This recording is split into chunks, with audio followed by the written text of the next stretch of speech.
Chapter 2. A Sudden Wild Magic. It stormed for the entire trip from Seaside to Oridon City, but when they finally arrived at Oridon Prep that afternoon, the skies were as blue as ever. As the limousine pulled up to the school, Mal turned to her friends. "You guys, I think it's time we dealt with the talismans." "I was hoping you would say that," said Evie, making a face as she removed the golden apple, now a tarnished bronze, from her purse. "I've been carrying this for a few days, and it gives me the creeps." "I don't know. It's kind of fun having them around. It reminds me of where we came from," said Jay, unearthing a twisted wooden stick with a cobra head from its pack. Its snake eyes were leering and baleful when even in stasis. "Well, unlike you, I don't want to be reminded of the Isle of the Lost all the time," said Evie. "Do you have yours, Carlos?" Carlos nodded but looked nervous. "Yes. Unfortunately, I wanted to leave it in my room because I don't like carrying it around, but it felt like too much of a risk." He showed them the plastic ring he had in his pocket. "I have mine," said Mal, removing the glowing dragon's egg from hers. "Great, I'll let Fairy Godmother know we're on our way," said Ben. "Right," said Mal, taking a deep breath as they all got out of the car.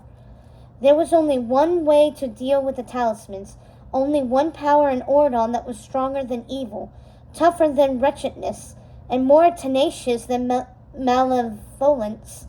A force that could turn a kitchen girl into a princess, tiny mice into a team of king's horses, and a simple pumpkin into a wondrous carriage. The most powerful magical artifact in all of Oridon, Fairy Godmother's wand, wielded by the most powerful magic user in the land, Fairy Godmother.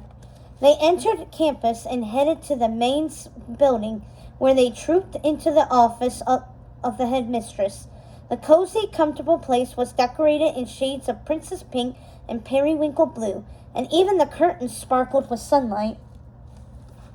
There were cozy, plump couches to sit on, and many framed photographs of Fairy Godmother and her daughter Jane. "Welcome back. How was the Seaside Festival?" asked Fairy Godmother, getting up from behind her desk and smiling at all five of them. "Did you give King Triton my regards?" "I did," said Ben. "The festival was wonderful as usual, except for this strange storm at the end. I saw on the news," said Fairy Godmother. "What a shame."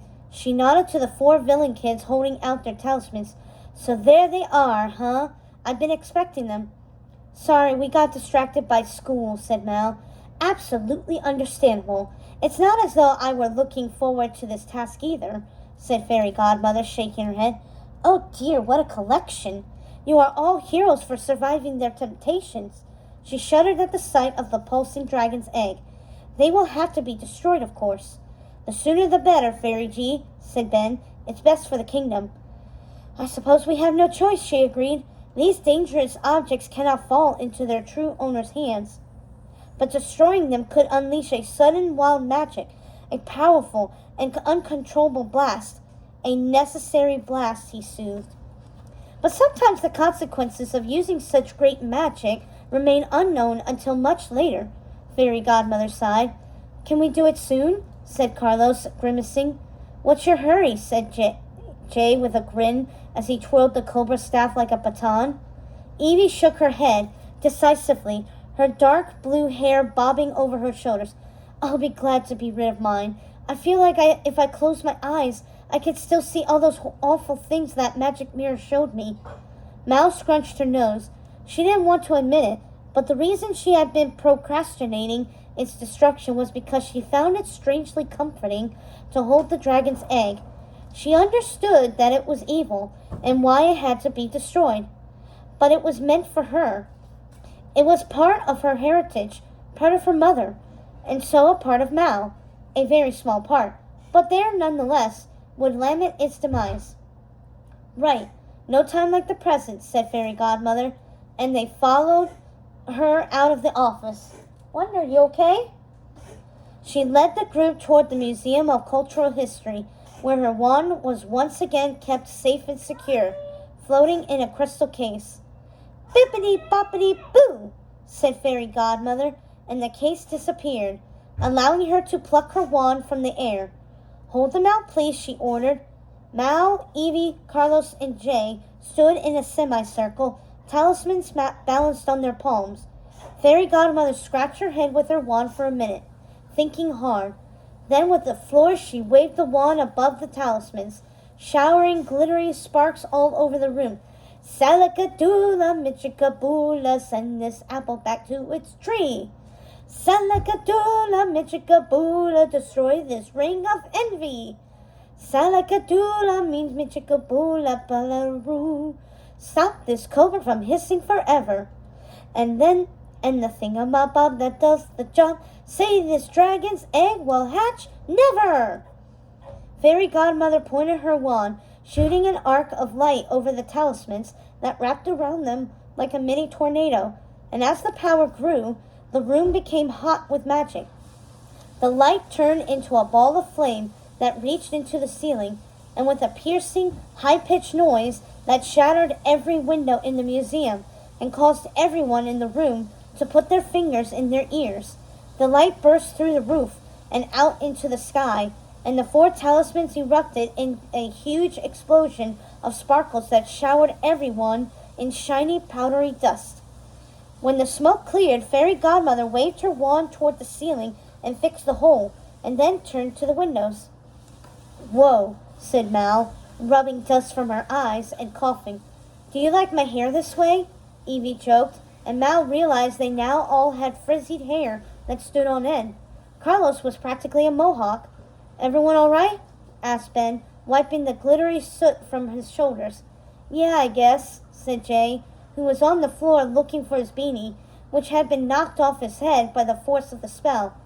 "I think we're okay for the most part," said Carlos, coughing and holding his sides. "Mal, you look a bit woozy," said Ben, concerned. In truth, she felt as if she'd just been punched in the stomach by the loss of the dragon's egg, but she gave him a brave smile.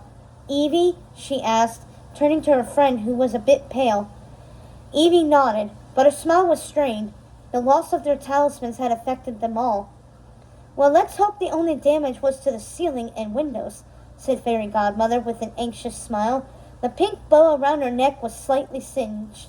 "Like I said, you never know what happens when this kind of wild magic is unleashed.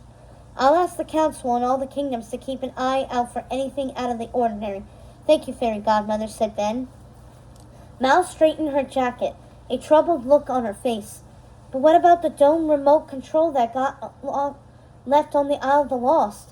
If the goblins on the island ever get it to work, Cruella de Vil, Evil Queen, Jafar, and all their minions can still get off the isle." That is a puzzle," said Fairy Godmother. But Carlos was bouncing on the balls of his feet, his face lit up with excitement. "I thought of that, and I was worried too, until I remembered something." He held up a small black electronic device and fiddled with the buttons. "What did you remember?" asked Jay, curious and looking over Carlos's shoulder.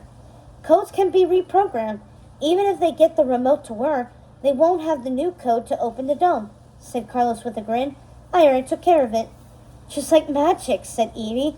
"Nope, just like science," said Carlos, with a nod to Fairy Godmother, who strongly advocated that the residents of Ordon learn to live without depending on magic.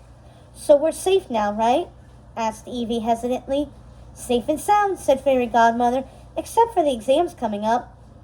There was a communal groan as Ben and the villain kids remembered. You could save the kingdom, but you still had to pass magical history.